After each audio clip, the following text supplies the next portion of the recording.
भाई इस वीडियो में हम जी आदाद व शुमार और टी आदाद व शुमार के बारे में और तफसील से बात करेंगे। तो भाई अभी तक हम अहमियत की सतह को परखने के लिए ये देख रहे थे कि हमारे पास जो आदाद व शुमार में औसत कदर आती है उसके आने का क्या इम्कान है। और ये चीज़ हम ख़ास तौर पर तब देख रहे होते हैं जब हमारे पास सैम्पल साइज़ काफ़ी बड़ा होता है। तो मिसाल के तौर पे अगर हमारे पास नमूने की औसत कदर के नमूने का फैलाव है, ये कुछ आम शक्ल का दिख रहा है, तो इसकी जो औसत कदर होगी वो कुछ यहाँ पर होगी। इसको मैं इस निशान से दिखा देती हूँ। और साथ में इसी फैलाव का मयारी इन्हिराफ भी होगा कुछ, यानी एक स्टैंडर्ड डिविएशन होगा। अब मिसाल के तौर पे हमारे पास कोई औसत कदर आती है जो कि यहाँ पर है, तो हम असल में ये देख रहे होंगे कि इतनी इंतहा पे ये औसत कदर आने का इम्कान क्या है। और वो इम्कान जानने के लिए हम इस हिस्से का रकबा भी मालूम कर सकते हैं सीधे सीधे, या हम इस पूरे रकबे का हिस्सा मालूम करके उसको एक से माइनस भी कर सकते हैं, और यूं भी हमें ये रकबा मिल जाएगा जो कि निशानदेही कर रहा है इस आदाद व शुमार यानी इस औसत कदर के आने के इम्कान की, या इससे ज़्यादा इंतहा की औसत कदर के आने की इम्कान की। लेकिन भाई ये बात मालूम करने के लिए हमें सबसे पहले ये मालूम होना चाहिए कि ये कदर औसत कदर से कितने मयारी इन्हिराफ गुना दूर है।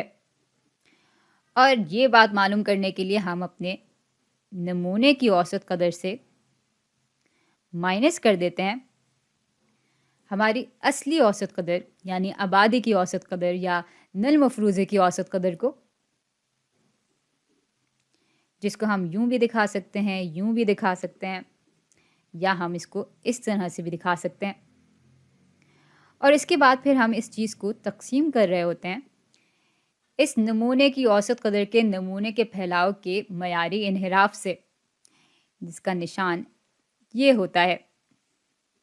तो ये पूरी चीज़ दिखा रही होती है कि हम कितने मयारी इन्हिराफ दूर हैं इस औसत कदर से। मज़े की बात यह है कि हमें ज़्यादातर इसकी कदर मालूम ही नहीं होती है। लेकिन अच्छी बात यह है कि सेंट्रल लिमिट थ्योरम यानी दरमियानी हुदूद थ्योरम ने हमें बताया था कि अगर हमारा फैलाव एक आम शक्ल का दिखता है और हमारे पास एक मुनासिब नमूने का साइज़ होता है, तो इस चीज़ को हम बराबर रख सकते हैं आबादी के मयारी इन्हिराफ बटा नमूने के साइज़ के स्क्वायर रूट के।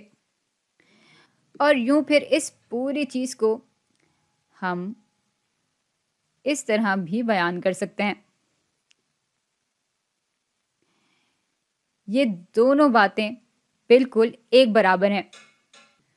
और भाई यही असल में हमारा जी स्टैटिस्टिक होता है, यानी जी आदाद शुमार होता है। और इसके बाद का अमल तो आपको पता ही है कि हम जी टेबल निकाल लेते हैं और देख लेते हैं कि इसकी जो कदर आई है उससे मुंसलिक पी कदर क्या है।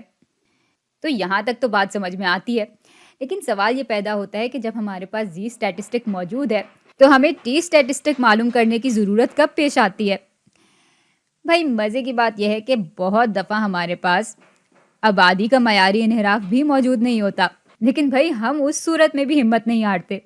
हम कहते हैं कि हमारे पास आबादी का मयारी इन्हिराफ नहीं है तो क्या हुआ, हम इसका अंदाज़ा किसी एक नमूने के मयारी इन्हिराफ से लगा लेते हैं।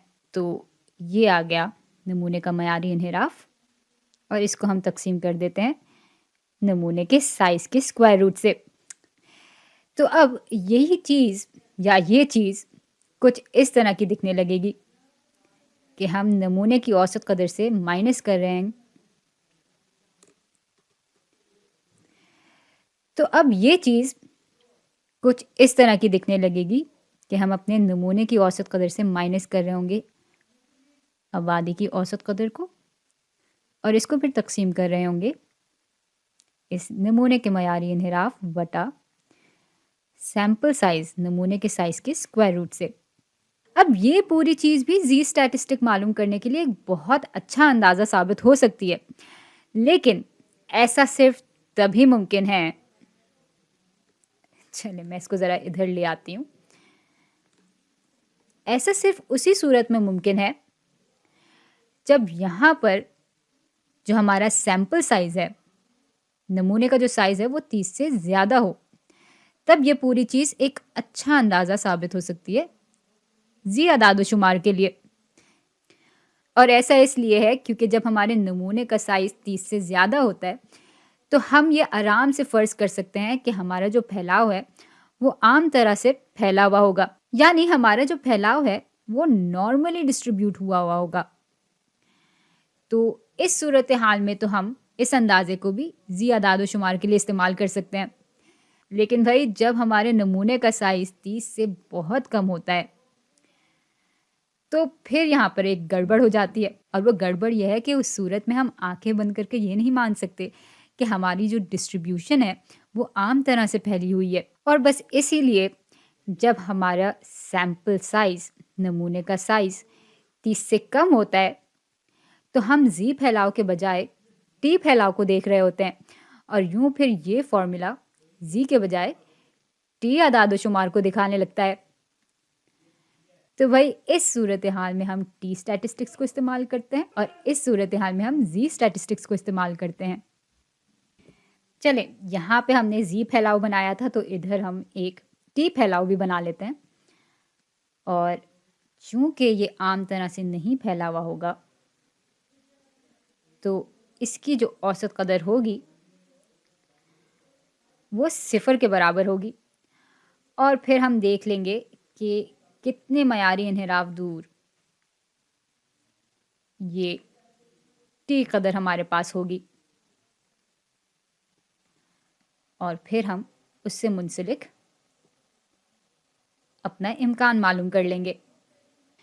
अब बात यह है कि दोनों ही तरीक़ों में ये फ़ॉर्मूला और ये फ़ॉर्मूला तो बिल्कुल एक जैसा ही होता है। तो भाई हम करते ये हैं कि ये जाने बगैर कि यहाँ पर टी अदाद-ओ-शुमार इस्तेमाल होगा या ज़ी अदाद-ओ-शुमार इस्तेमाल होगा, हम इस चीज़ का या इस चीज़ का, जो कि बिल्कुल एक जैसी चीज़ें हैं, इसका हिसाब लगा लेते हैं।